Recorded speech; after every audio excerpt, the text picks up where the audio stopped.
Lewis Black is here. He is a Grammy Award-winning comedian and best-selling author. He's also the host of Comedy Central's Lewis Black's The Root of All Evil. Here is a look at his program. Order! Get a grip! Cool it! Shut up! That's enough! Welcome to my litter box of jurisprudence. A place where I scratch around for the turds of popular culture and lay them out so I can smell the evil in them. Tonight, it's ultimate fighting versus bloggers on the root of all evil.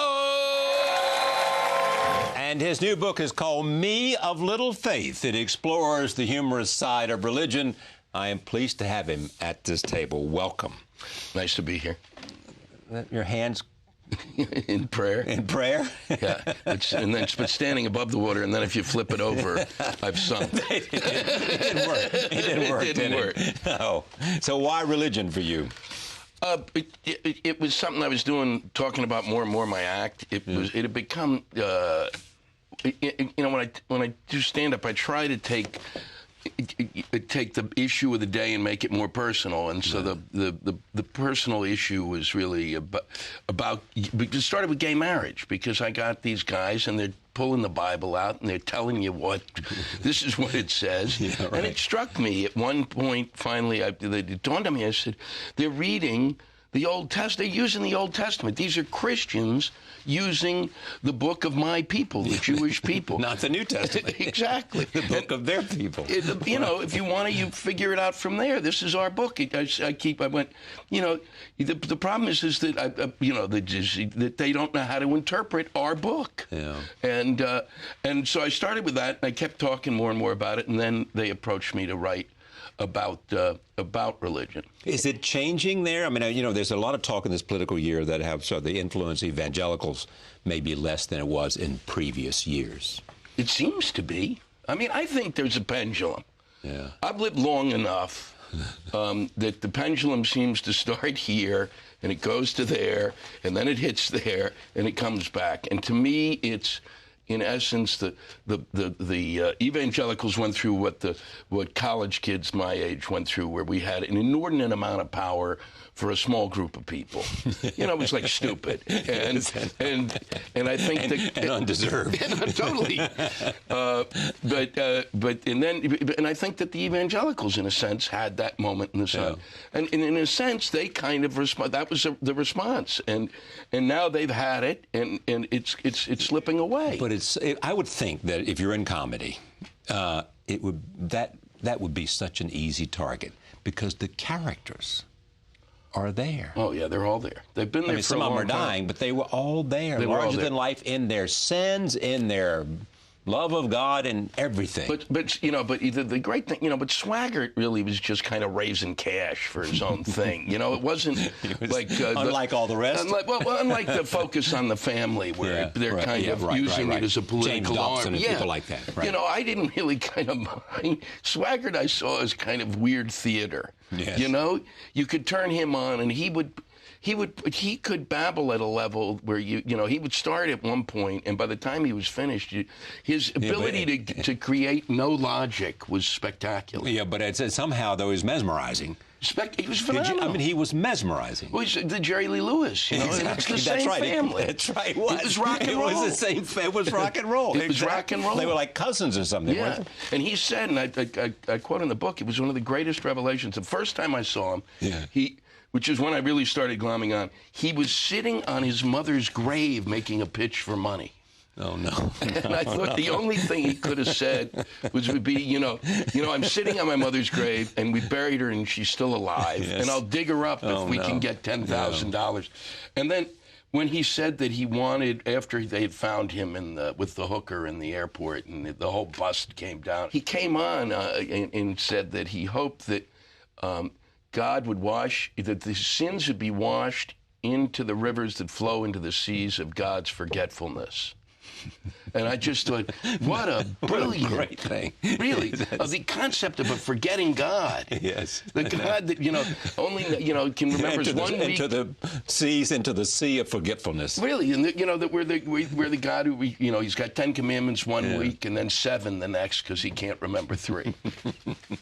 Who's your favorite among them? Swaggart? Swaggart was really the one. I visited Jim and Tammy Faye's during their heyday. You visited them? I didn't visit them specifically, but the Heritage Village. Oh, yes, near Charlotte. Yeah, I was doing a show, a play of mine was being produced there, and it was just so close I couldn't pass it up.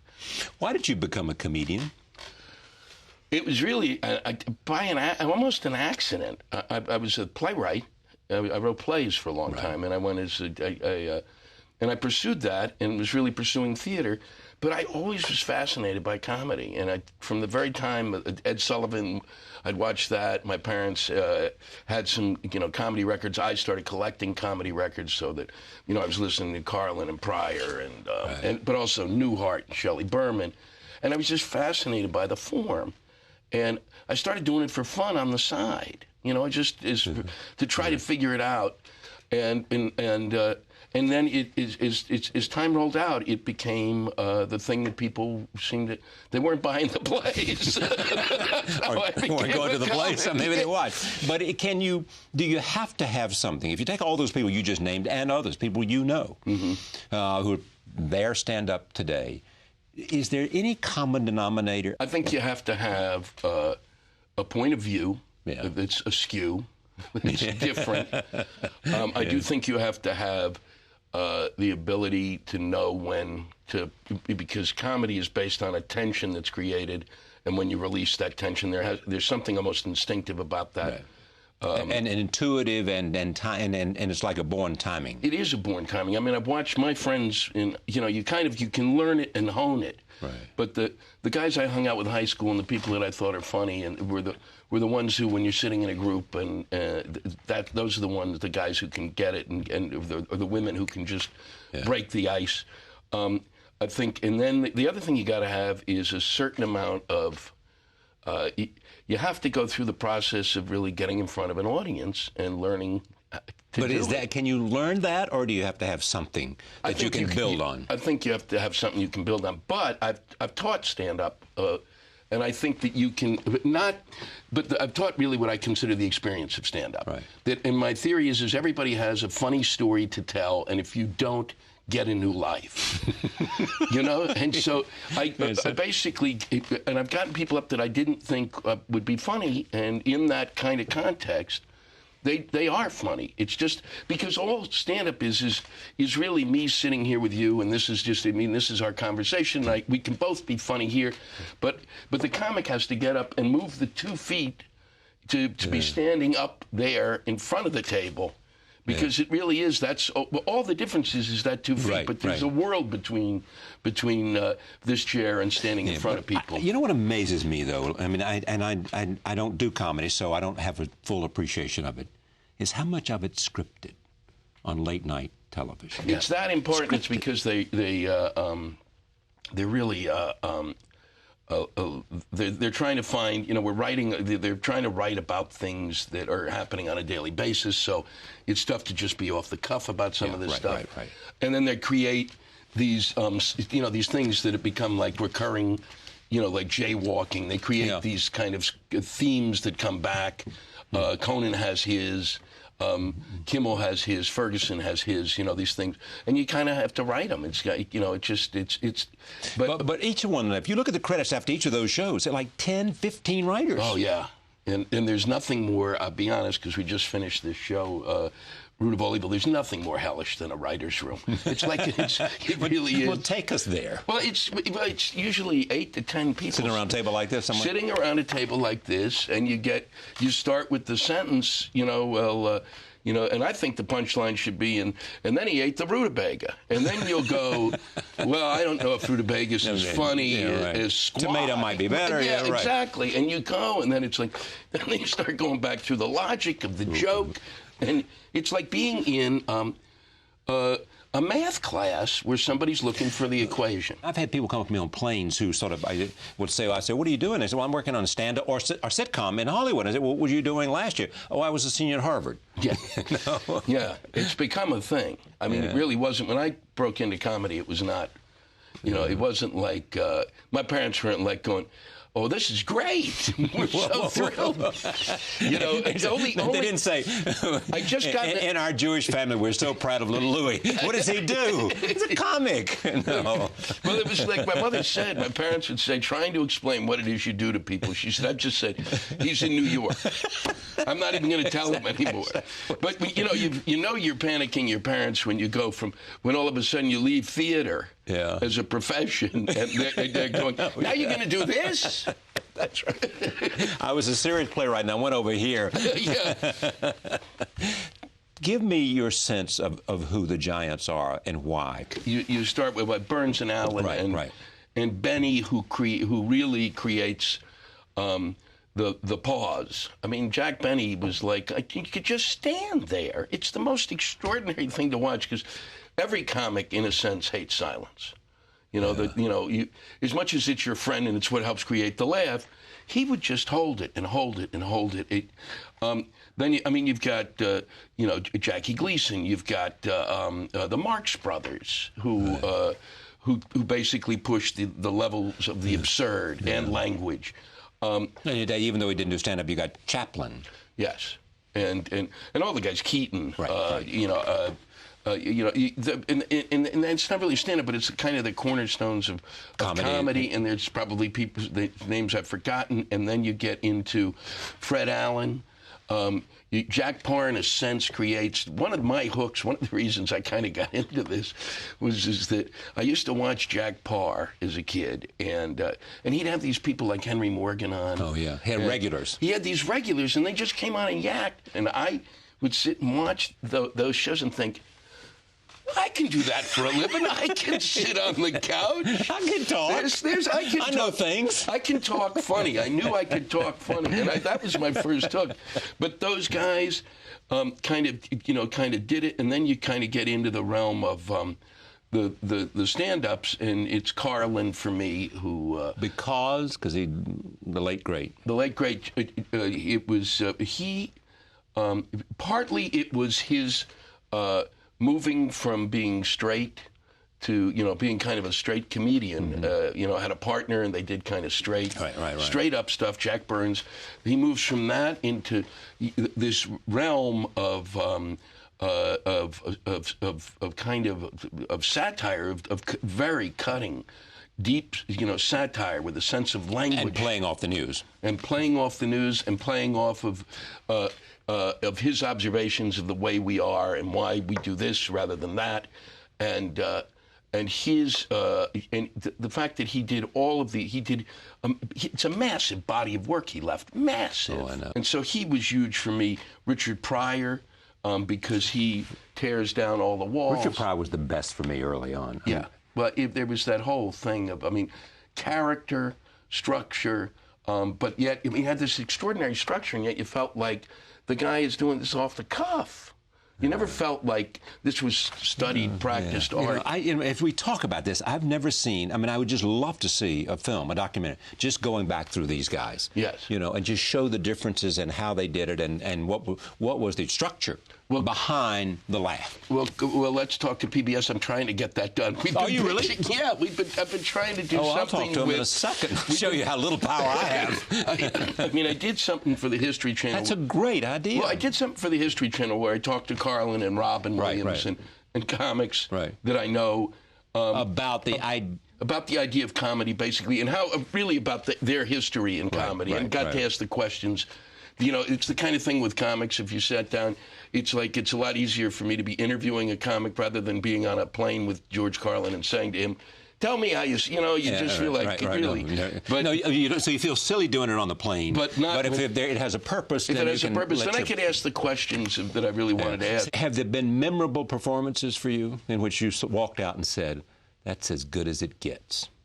This is like this is just, people don't know him as a comic. He's not greatly known, certainly not a Carlin or a Pryor, but Kevin Meaney. Yeah, oh, sure, I know You know Kevin. Kevin. Yeah, I mean, but now he'll call me. What do you mean? I know, But exactly. Kevin, this is very early on. Used to be on SNL, didn't he? Yes, yeah. And in the 80s, Kevin was doing he was auditioning in front of network people in a comedy club, Catch a Rising Star, just in the late 80s. And it was for a TV show. Uncle Buck was being made into a TV show. This was his big break. That to me is as hard as it gets. There's nothing more kind of difficult when you're doing your act for the suits, as we say. So he gets up there and he does his act. And I have to say, it was one of the, I've never seen it. It was like watching an Olympic performer. Yeah. He hit every mark. He nailed it. It was better than I ever saw him do it. And he did a We Are the World, which has become a part of his canon of stuff, and which he kind of lip syncs, but does all of the characters in it. And he'd never been more precise. And the place just exploded. And I was, people are laughing, they're crying, and I have to follow him. And I walked on stage, and I sat. This is great. Yeah, what do you do? And I sat down. I walked on stage. I said, you just saw one of the more extraordinary performances you'll ever see live. These things don't happen very often, and there's no way I can follow that. So you know what I'm going to do? I'm going to sit down here for a while, and why don't you all just think about how good that show was? And I sat and they there. thought that was funny. They loved that, and then I literally sat down and waited until the audience really was interested in seeing anybody else. Did Kevin know how good it was, you think? I don't know if Kevin knows. You kind of don't know. Yeah, I don't know if he knew. I think he knew it went well. Yeah. Does anybody play the Johnny Carson role anymore of giving a forum to comedians? The Daily Show does it in terms of providing ongoing roles, including you. Certainly, yeah. That's kind of taken the place of it. Is that what it is? I mean, because you can... In part, that's taken the place, but that's not in the terms of stand-up, because a lot of those guys... John Oliver is, but with the guys who've come in, a lot of them really were in stand-up. Stephen Colbert, Stephen Carell, improv. Yeah, exactly. They came out of Second City. Right. But Letterman has comics that really work that show and kind of get the boost from it. And comics that I know tell me that they prepare for Letterman like more than any other show to be good. Because they don't want to fail, because they view him in some ways as a... Well, he's a major, yeah. He's kind of like... He in a sense, as much as Leno, if not more, took the torch from Johnny, in the sense of being the guy, and because he's just so, he's so... But his genius is not stand-up, though, is it?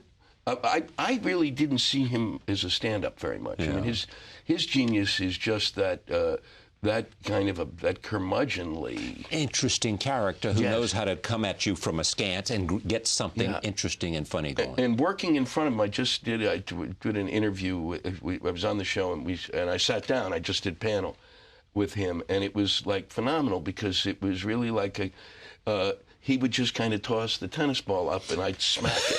That's and right. It was really great. It was a really a great experience. They used to always say about Johnny is that he wanted to help you look as good as he could. Mm-hmm. So he's in a sense going to do whatever he could to make you look really good. Yeah, no, I could never get. I tried to get on Carson. It never. I was still breaking in. If you talk to people like Steve Martin, it defined his career. I mean, it gave him the breakthrough that he needed. Or Stephen Wright. Absolutely, Stephen Wright. I mean, Stephen Wright, who out of Boston, literally, bam, they see him, bam, he's on a plane, bam, he's in L.A. Bam, he's well known. And I thought it was going to be my break, because I said, this guy is so smart.